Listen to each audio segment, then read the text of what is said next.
I paid for my girlfriend's university, then she left me a letter saying, "The spark is gone," and ran away with her professor. Years later showed up with his child, begging to return. I suppose that like many people who end up telling everything on a forum, my life took an unexpected and painful turn. I'm not a special guy, just another one trying to get ahead. I'm almost 30 years old, and for a long time my world revolved around her. We had been together since we met at a part-time job, while we were both trying to figure out what to do with our lives after finishing school. We were young with more dreams than money and with our backpacks loaded with the difficulties we had seen in our families, where economic stability was a pipe dream. Our parents, despite their efforts, always struggled to make ends meet, and we grew up with the firm determination to build something different, something solid and safe for ourselves. Our relationship was built on that foundation of mutual understanding and the shared desire to progress. We understood each other. We knew what it meant to live with uncertainty, with a lack of resources. That is why, when we started living together in a small apartment, every penny counted, every financial decision was crucial. We were not planning on getting married right away. First, we needed to be in a stronger economic position. We wanted to avoid starting a marriage with the same pressures we had seen drown our parents. I got a job in the construction industry. I started from the bottom, of course, but it was a job that paid relatively well for someone without a university degree. It was hard, long hours, often in difficult conditions, but I put my heart into it. I saw the potential to grow, to learn a trade that would always be in demand. Meanwhile, she worked part-time and explored her university options. I always knew she had a passion for history, for ancient civilizations, for unearthing the past. She dreamed of being an archaeologist, of traveling to faraway places, of making important discoveries. I listened to her, fascinated by her enthusiasm. Although to me that world seemed like something out of movies, but seeing her so passionate about something, that made me want to support her with everything I had. It was one day, after receiving my first big raise and a bonus for a job well done, that I made a decision. A decision that came from the depths of my love for her and my desire to see her happy and fulfilled. I knew that university, especially a specialized career like archaeology, was expensive, more expensive than we could afford with our income at that time. But I had this new job, this opportunity to earn good money. I proposed something to her that left her speechless.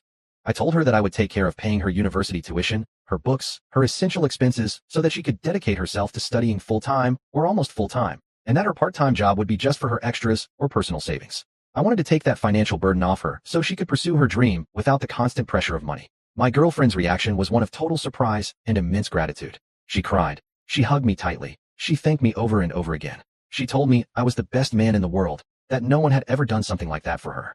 Seeing her happiness, knowing that I could be the key for her to pursue her passion, filled me with a satisfaction that money alone could never buy. I felt that we were more united than ever, a true team working for a better future, a future where we could both achieve our dreams. Our life took on a different rhythm. I worked long hours, often returning home exhausted long after sunset. The bills, the rent, the food, now the university tuition, everything fell mainly on my shoulders. She, for her part, immersed herself in her studies and continued with her part-time job, which gave her some independence and helped her with her personal expenses. Despite the long hours of work, I was happy. I saw her progress. I listened to her talk with enthusiasm about her classes, about what she was learning. I felt that my effort had a tangible purpose, that I was investing in our future. A few months later, she got a much better job related to her field. She became a research assistant for a professor at the university. This job not only gave her more money, but it also offered her invaluable experience in archaeology and gave her more flexibility with her study schedules. We celebrated this achievement together. It meant one more step towards her dream and a small relief from the financial burden, although I was still the main provider. However, with this new job and the intensity of her studies, I noticed that something began to change between us. It was not overnight, but a gradual distancing. We spent less time together, of course, due to my long work hours and her studies, and now her research. The nights at home often found me exhausted on the couch, while she was engrossed in books or reports. But I felt that the distance went beyond simple physical exhaustion. There was a subtle coldness, less spontaneity, a feeling that her mind was elsewhere, in her academic world, which I did not share in the same way. Every time I felt that distance, I tried to compensate for it. I would buy her small gifts that I knew she liked. I would prepare special dinners when we had a free moment. I would leave her affectionate notes. I wanted to remind her how much I loved her, how proud I was of her, how important our relationship was to me. She appreciated it, always polite, always with a smile, but sometimes I felt that the gratitude was for the gesture itself, not for what it meant for our connection. Despite this growing distance, I trusted her. I knew she was under a lot of pressure with her studies and the research work. I told myself that it was just a temporary phase, that once she graduated and had her career, we would have more time for each other and that connection would return stronger. She would tell me she was exhausted when I asked if something was wrong, and I believed her. After all, why doubt? I loved her, I trusted her implicitly, and I was investing my present in her future, our future. I began to visualize that future in more detail as her graduation approached. I, for my part, had been working tirelessly, gaining experience in construction, making contacts with contractors and other professionals in the industry. I knew that if I got a university degree related to my work, my opportunities and my income would skyrocket. People in my field value practical experience, but a degree opened doors to bigger projects, to positions of greater responsibility. So I started planning my own university path, hoping to be able to combine work with study, just as she had done. My dream was becoming clearer and more real. I visualized the moment when we would both have our degrees, our careers taking off. We would get married. We would have the wedding we deserved without the financial worries that had held our families back. And then we would start our own family. We would have children. We would give them the stability and opportunities that we did not have. It was a simple dream, but for me it meant building the home and the life I had always longed for. I was on the cusp of achieving it, feeling that all my sacrifices were about to pay off, that our bright future was just around the corner. I could not imagine anything that could derail that path. How wrong I was. Reality was about to hit me with the force of a sledgehammer, shattering not only my dreams, but also my trust in love and in the person to whom I had given the most. I came home that night later than usual. It had been a particularly long and exhausting day at work. Construction often involved extended shifts, and that day we had a problem on the site that kept us all there longer than planned. I was looking forward to getting to our apartment, taking off my work boots, and even if it was just for a little while, disconnecting from the world. When I opened the door, darkness and silence greeted me. Strange. Normally, by that time she would have already arrived from the university or the library if she had to stay and study late. A dim reading light, the soft sound of music or a television show in the background, something. But the apartment was completely silent. I felt a slight pang of concern. I checked the time on my phone. Yes, it was late, but much later than was usual for her. Honey, I called, my voice echoing in the unusual emptiness of the place. There was no answer. I left my backpack at the entrance and walked through the small apartment, checking the rooms. The bedroom, the bathroom, the kitchen. I was alone. A feeling of unease began to grow in my chest. Maybe she had stayed at a friend's house to study, although she had not told me. That was strange for her. She was usually considerate with schedules, knowing that I would worry if she did not arrive at a reasonable hour. My unease turned into a cold certainty when I entered the bedroom again and opened the closet. A large part of her clothes was gone. The shelves that used to be full of her sweaters and t-shirts were strangely empty. In the bathroom, her personal belongings were not on the shelf we shared.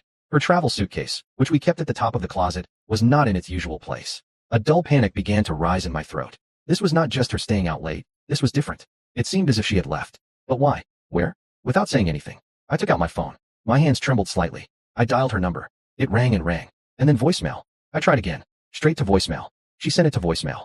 She did not want to talk to me. The certainty that something terrible was happening hit me hard. I walked aimlessly around the living room, my gaze stumbling upon the familiar objects, the photos of us smiling, building our little nest. Nothing seemed real. It was then that I saw it. On the kitchen table, next to a small vase with dried flowers, was a white envelope with my name written on it by hand. Her handwriting. My heart gave a painful lurch. I knew, even before opening it, that this letter contained the explanation, the reason for her absence, for her missing things, for her unanswered calls. I picked it up with trembling hands, feeling the weight of the paper as if it held the destiny of my future. I opened the envelope and unfolded the sheet. Her words filled the silence of the apartment. She began by saying that it was difficult to write, that she was very sorry to do this to me, especially in this way. Then she went into the explanation. She said that for some time, in recent months, she had felt that our relationship had become monotonous, that the routine, the lack of spark, had gradually pushed her away, that although she loved me and appreciated everything I did for her, the romantic love had been fading. I read those words and could not believe it. Monotony. After everything we were building, the sacrifices I was making, the plans we had, that was all. A simple matter of spark or monotony. I felt a pang of pain and resentment. My effort, my dedication, my unconditional love were worthless. But the letter continued, and what came next was the blow that knocked me down completely. She said that at the university, in her history and archaeology studies, she had met someone, a professor, a man, according to her words, incredibly cultured, intelligent, with whom she could have conversations that challenged and inspired her. Someone who shared her passion for the past, for discoveries, and that over time those conversations, that intellectual connection, had transformed into something more, into feelings, that she had fallen in love with him. The words seemed to explode on the page. She had fallen in love with her professor, a man from the world that I had helped her reach. I felt a pang of betrayal so deep it almost took my breath away. Not only was she leaving me, not only had she supposedly stopped loving me because of monotony, but she was replacing me with someone from her new environment, someone who represented the world I had pushed her towards, but of which I was not a part in the same way. The man who opened her mind in the classrooms now, apparently, had also opened her heart. The letter ended by explaining why she was not facing me. She said she was too afraid of my reaction, that she knew it would hurt me a lot, and, what was worse for her, she felt an immense shame for leaving me like this, especially knowing that I had been the one who had paid for her university, who had made sacrifices so she could follow her dream, that she felt guilty for that, and that is why she did not dare to tell me in person. When I finished reading, the paper slipped from my trembling hands and floated to the floor. I stood there in the middle of the silence of the empty apartment with the words of her letter echoing in my head. The initial shock gave way to a wave of sadness and pain so intense that it doubled me over. I fell to my knees, sobbing uncontrollably. The tears flowed in torrents, and I felt like I was running out of air. My chest ached as if a knife had been stabbed into it. I could not breathe. Every breath was an agonizing effort. Sadness consumed me completely. A sadness that went beyond a simple breakup. It was the destruction of all my plans, all my sacrifices, all my hopes for a future together, for a family, for a better life. Everything had crumbled in the instant I read those words. She, the person for whom I had worked to the point of exhaustion, the person in whom I had invested my money and my heart, had abandoned me for someone else, claiming monotony, and falling in love with a man from the world that I had financed for her. The cruelty of the situation, the bitter irony of having paid for the education that led her into the arms of another, was tearing me apart inside. I felt like I was suffocating with the pain, that the weight of the betrayal and the broken dreams was too much to bear. In the midst of my desperation, with my vision blurred by tears and my body trembling uncontrollably, I instinctively reached for my phone. I needed someone who knew who I was before this night, someone who could anchor me before I completely sank. With trembling fingers, I dialed the number of my closest friend, the only person I felt I could turn to in that abyss of pain. When he picked up, I could only manage a series of sobs and choked words, trying to explain through my tears that she had gone, that she had left me, that everything was over. And as he tried to comfort me on the other end of the line, I was left breathless, completely shattered, in the apartment that was once our home, and was now just a monument to my broken dreams and my shattered heart. The weeks that followed the night I found the letter were a personal hell. My close friend, let us call him David, did everything he could to comfort me. He let me stay on his couch for a few days. He listened to me. He reminded me of my worth. But despite his unconditional support, the pain consumed me. Every morning, waking up was a reminder of the devastating reality. The empty apartment, her absence, the cruelty of the letter, the certainty that I had invested years of my life and my resources in a person who in the end had discarded me for monotony and for another man, was an unbearable weight. I barely ate. I barely slept. Tears were a constant companion. I felt like I was suffocating with sadness, with the feeling of failure and betrayal. All those plans we had made together, that vision of the future that drove me to work to exhaustion, had vanished in an instant. The idea that the money I earned with so much effort, the long hours under the sun, in the cold, all of that had gone to pay for the education that led her into the arms of another man, was a wound that opened up again and again. It felt like the biggest waste of my life, not just of money, but of time, energy, and heart. I was in a spiral of pain from which I saw no way out. Inevitably, my emotional state began to affect my work. Where I was once diligent, attentive to details, and always willing to go the extra mile, I was now distracted. I made silly mistakes, and my productivity plummeted. My bosses noticed. They called me into the office with serious faces. They asked if something was wrong, if I needed to take some time off. I gave them a very diluted version of the truth, something about serious personal problems. They were understanding to a certain extent, but they made it clear that my performance had to improve. That conversation with my bosses was a crucial moment. I looked at myself in the mirror, haggard, gaunt, a shadow of the man I used to be. I realized that if I continued like this, if I let the pain consume me completely, I would also lose my job, the only stable foundation I had left. I had already lost my relationship, my home. Technically, I still had the rent, but it no longer felt like a home without her. My dreams of an immediate family. I could not afford to lose my professional future and my financial security as well. It was a turning point. I decided at that moment that I would not sink completely, that I would not give the pain the satisfaction of destroying me. It was not about forgetting or for the pain to stop. I knew that would take time. It was about compartmentalizing, putting the pain in a box, closing it as best I could, and moving forward with a cold and stoic determination. I had invested a lot in my future, and although the person with whom I had planned it was no longer there, the future itself still existed. The wasted money on her education hurt like hell, but I would not let it hold me back. I would see it as an expensive lesson. I redirected all my energy toward my work. I volunteered for the most difficult projects. I worked overtime voluntarily. I sought to learn new skills in my field. I threw myself into my work to the point of physical exhaustion, using it as a way not to think, not to feel. I actively sought to expand my network of contacts in the industry, knowing that each connection could be an open door in the future. It was no longer just about earning money. It was about building a fortress around myself, something tangible that could not be taken away by betrayal or emotional deception. To better manage my finances and prepare for the next step in my plan, my own university education, I made some difficult decisions. I sold some of the things we had bought together, objects that now only served as painful reminders of a future that would not be. I left the apartment we shared and moved into a much smaller and cheaper one, conveniently located near my work to save on transportation and time. The contrast with the home we had built was depressing, but it was practical. With the money from the sales and the savings on rent, I was able to start paying off a university loan I had taken out, partly to cover her expenses or perhaps to start saving for my own future. Now it was just my responsibility, or simply to have a larger cushion and reduce any outstanding debt. And then I took the big step. I enrolled in university, starting my own path towards the degree I knew would catapult my career. I chose classes that I could balance with my demanding work schedule, and thus began a period of my life of relentless work and study. My days were an exhausting routine. Waking up before dawn, going to work, going to classes, coming home, studying until the early morning, sleeping a few hours, and starting all over again. I worked 3 times, 4 times as hard as my university classmates who did not have to maintain a full-time job. There was no time for anything else. My social life was reduced to zero. I did not go out. I did not go to parties. I barely saw David from time to time for a quick and necessary coffee. Romantic relationships were completely off the table. Although there were women who showed interest, I simply did not have the emotional capacity or the physical time to consider it. The wound of my ex's betrayal was still fresh, and the idea of trusting someone in that way again was terrifying to me. I had built a wall around myself, dedicating every ounce of my energy to building my future, proof against disappointment and proof against myself. It was a lonely path, dictated by the pain of the past and the determination to build a future in which I depended only on my own effort and my own decisions. I would not allow anything or anyone to have the power to destroy my life in that way again. The months stretched on, in a relentless cycle of work, study, and very little rest. My routine was exhausting, designed to squeeze every productive minute out of the day. I would get up early to go to the construction site or the office. My job had both aspects depending on the project.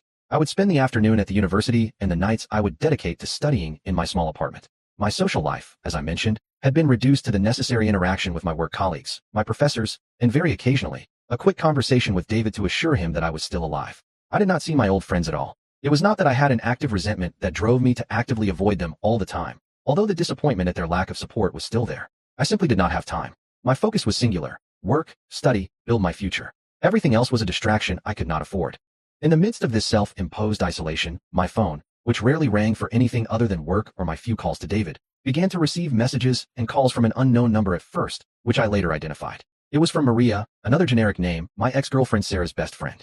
The first messages were cautious, asking how I was, if I was okay, if I had heard anything about myself. I did not respond. Then they became a little more frequent, with an underlying tone of concern. As soon as I saw who it was, I knew immediately that it was not just Maria worrying about an old acquaintance. It was Sarah. It was her way of trying to find out about me without having to face me directly, without having to break the silence she herself had created by leaving. Her best friend was her emissary, her way of testing the waters, of seeing how I was, the man she had abandoned and for whom I had paid for university. I did not feel anger when I realized this. I felt a cold confirmation. Confirmation that, despite everything, something was driving her to know, whether it was guilt, curiosity, or a strange sense of belated responsibility. But I had no interest in her knowing how I was. I did not want her pity. I did not want her to think I was doing badly or well. I did not want her to have any vision of the life I was building through effort on the ruins she had left behind. I firmly decided to ignore all of Maria's calls and messages. I would delete the messages without reading them completely. I would divert the calls. Maintaining that boundary was crucial for my own healing process and to reaffirm that my life no longer revolved around her or her world. This strategy of ignoring worked for several weeks. The messages became less frequent. I thought maybe she had gotten the message. But one day, while I was engrossed in my studies in the apartment, exhausted after a long day, someone knocked on my door. A persistent knock. I frowned. I almost never received unexpected visitors. I opened the door, slightly annoyed by the interruption, and there, standing in the hallway, was Maria. Remember, for more stories like this, subscribe, like, and activate the bell. Let us continue. She was visibly surprised to see me. I guess my appearance reflected the exhaustion of my endless days of work and study. My name, she exclaimed with a mixture of surprise and relief. Why do you not answer my messages? I was worried about you. Are you okay? I looked at her for a second, and in her face I saw not only concern, but also the connection to the past, to Sarah. I felt that this was the moment to cut this tie once and for all, to send a clear message through her. I let her in, closing the door behind her.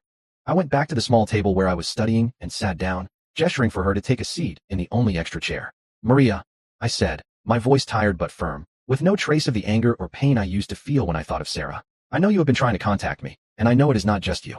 I know it is Sarah who wants to know how I'm. I looked her directly in the eyes. I have not answered you because I do not have time, and, frankly, I'm not interested either. I continued to explain my situation in a direct way, without seeking sympathy. I'm working, I'm studying. My days are long and exhausting.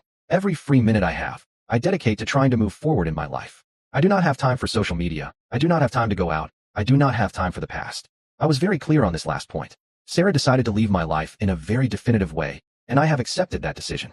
I have no interest in hearing about her, or in her hearing about me. What was meant to be was, things were said and done. Maria tried to argue with a tone that sought to soften the situation. But, my name, she said, you should not be so harsh. Sarah cares about you. She is fond of you. Do you matter to her? Her words sounded empty to me. Fondness, mattering to her, I repeated without sarcasm, just with a coldness of statement. Maria, the person for whom I paid for university, the person with whom I planned my future, left me a letter saying she was bored and left with her professor, without daring to face me because of the shame of what she owed me. That is not fondness, that is something else. And whether I matter to her or not now is completely irrelevant to me. I stood up, indicating that the conversation was over.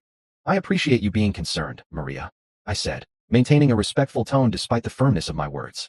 But my life now is this: work and study. I'm on a different path, far from the past. Please, tell Sarah that I'm fine or not fine, whatever she wants to believe, but I do not want any more contact. And you, live your life, move on. I already have. Maria stood there for a second, looking a little stunned by my frankness and my apparent lack of emotion or my ability to hide it. She nodded slowly, seeming to understand that there was nothing more to say, that my decision was firm. Okay, she said in a low voice. I understand. She turned around and left the apartment. I closed the door behind her and leaned against it for a moment. I felt a wave of relief. I had cut the last thread that tied me to the past. No more emissaries, no more attempts at contact. I had defended my space, my time, my peace of mind.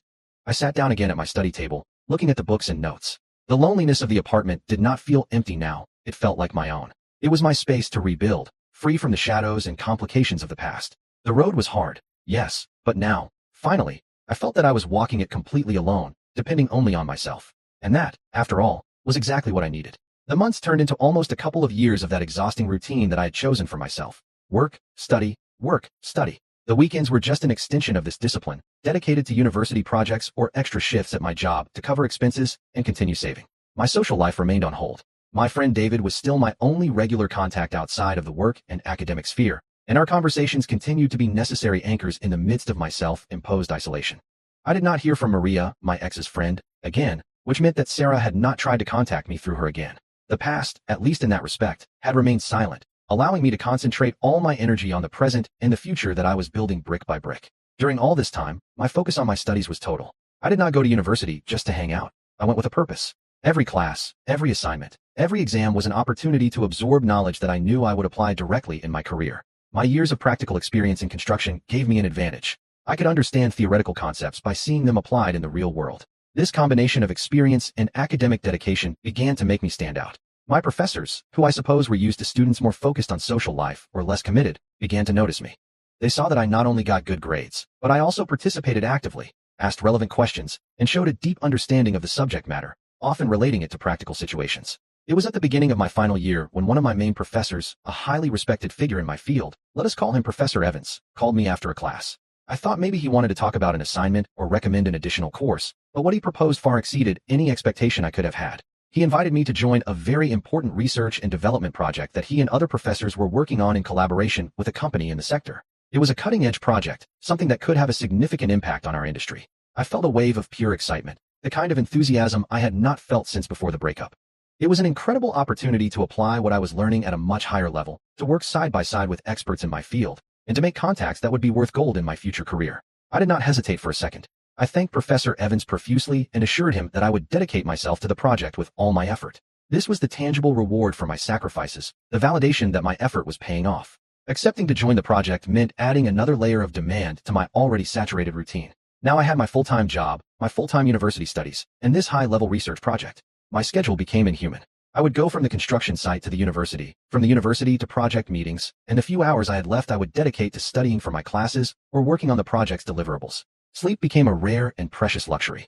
I often found myself working or studying until the early hours of the morning, waking up a few hours later to start the cycle all over again.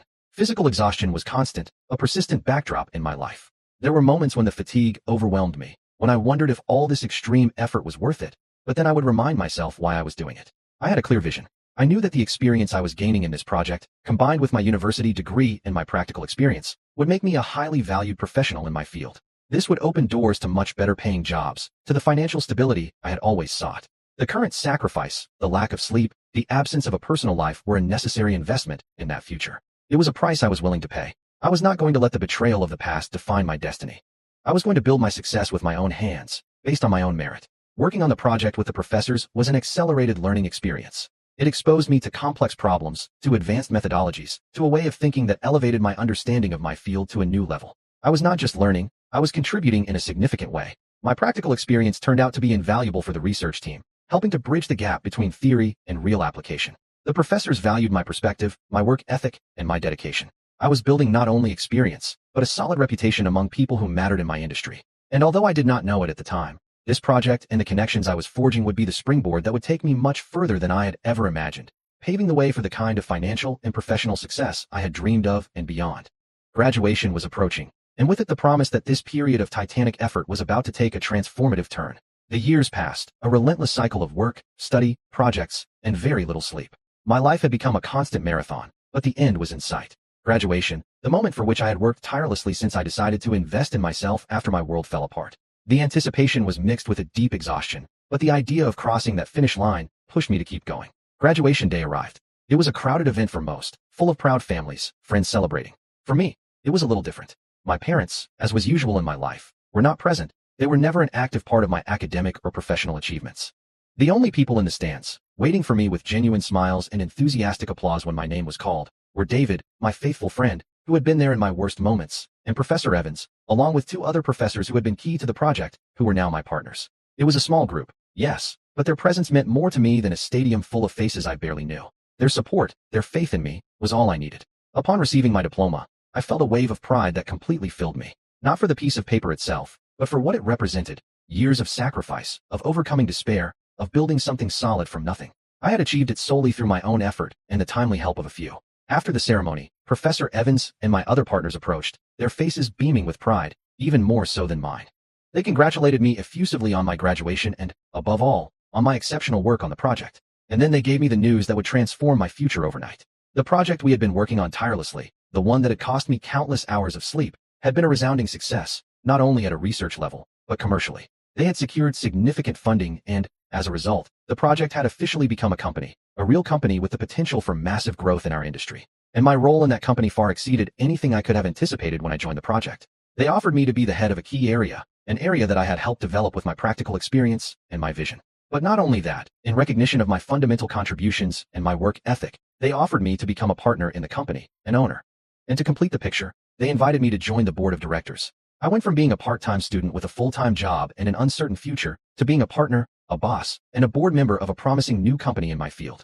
They told me to take a week to rest, to let it all sink in, and then we would sit down to formally negotiate my contract, my salary as head of the area, and, crucially, my percentage of profits as a partner. They gave me an estimate of what that would represent in terms of annual income, and the figure was astronomical, something I never thought I would earn in my entire life, let alone at my age. I was stunned, dizzy. The financial security I had always sought, for which I had worked tirelessly, was not only within reach, it had become an overwhelming and wonderful reality. I felt immense gratitude for the professors who had believed in me and given me this opportunity, and a deep pride in myself for having persevered. All the sacrifices, all the pain, all the wasted money in the past, at this moment, everything seemed justified by this incredible reward. That night we had a celebration dinner with David, Professor Evans, and the other partners. We toasted to the company, to the future, and to my graduation. I felt surrounded by people who valued my effort and my potential, a feeling that contrasted sharply with the lack of support I had experienced years before. I returned to my small, modest apartment that night with my head full of amazing figures and exciting plans. Despite the magnitude of my imminent success, my home was still that functional and uninspiring space I had chosen out of economic necessity and practicality. When I got to the door, as I was looking for my keys, I noticed a figure sitting on the steps in the hallway. At first, in the dim light, I did not recognize her, but as I got closer, my heart stopped. The air froze in my lungs. It was her, my ex-girlfriend, the woman who had abandoned me with a letter after I paid for her university. Seeing her there, on the steps of my humble apartment, after years of absolute silence, was like receiving a physical blow. The trauma of the past, the pain of the betrayal, the panic of that night when I found her letter, all resurfaced at once. I felt my chest tighten, the air not coming. A fight or flight response was activated within me. I tried to control myself, to breathe, to process the unreality of the situation. She saw me. She stood up. She had an expression on her face that I had never seen on her before, a mixture of sadness, regret, and hope. She started to approach me with her eyes full of tears, and then I noticed something else. She was not alone. By her side, standing, clinging to her leg, was a small child, a child of a few years. Her son. The surprise of seeing the child added to the shock of seeing her. The situation was so strange, so unexpected, that my instinctive reaction of panic was mixed with an overwhelming confusion. Sarah continued to approach, crying openly now. "Oh, my name," she sobbed, reaching her hands out to me. "I'm so sorry. I had to see you. I needed to talk to you." She tried to hug me, but my body reacted before my mind could fully process it. I took a step back, pushing away her attempt at a hug. I raised a hand to stop her. "Stay away, Sarah," I said, my voice sounding tense and controlled, with the same coldness I used when I asked her friend Maria to leave me alone years ago. But the presence of the child, looking at me with curiosity, made me hesitate. I could not just shut the door in her face with the child there. Despite my trauma and my desire for her to disappear, I felt a strange obligation to understand and, maybe, just maybe, to listen to what she had to say after all this time. I pointed to the apartment door. "Come in," I said, my voice still tense, "but do not come near." The final confrontation, the one that would close this painful chapter forever, was about to begin, bringing with it unexpected truths and the weight of the past manifested in the figure of a child. I looked at her, standing there in the living room of my small apartment that I would soon be leaving, with a child who turned out to be hers, crying and asking for a way back into my life. The presence of the child, oblivious to the emotional storm raging around him, was what kept me anchored. I let him pass. The child, exhausted, fell asleep in a chair shortly after, lulled by the strange silence that filled the room. We sat at the kitchen table, the same place where years ago I had found her letter. The irony was almost unbearable. The silence hung between us, heavy with the weight of the past, of unsaid words, of broken dreams. She broke the silence, the tears flowing freely down her face. "I'm so sorry, my name," she began, her voice breaking with each word. "I'm sorry for leaving you like that.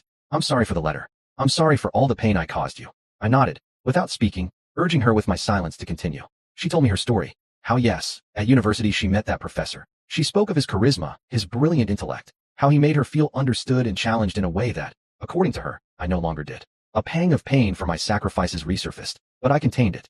She fell in love with him, with the idea of the world he represented, with the passionate conversations. And he, she told me, manipulated her. He promised her a life of adventures, exciting archaeological projects in exotic places, a life far from the monotony she felt by my side. He convinced her that the best way to leave was quickly, without a painful confrontation, that a letter would be less damaging. And so, driven by her infatuation and his manipulation, and the shame of having used me while I paid her way, she left me the letter and went with him to Australia with the promise of a project and a brilliant future together. I listened to her with a surprising calm. The confirmation of the professor's manipulation did not surprise me. Guys like that exist.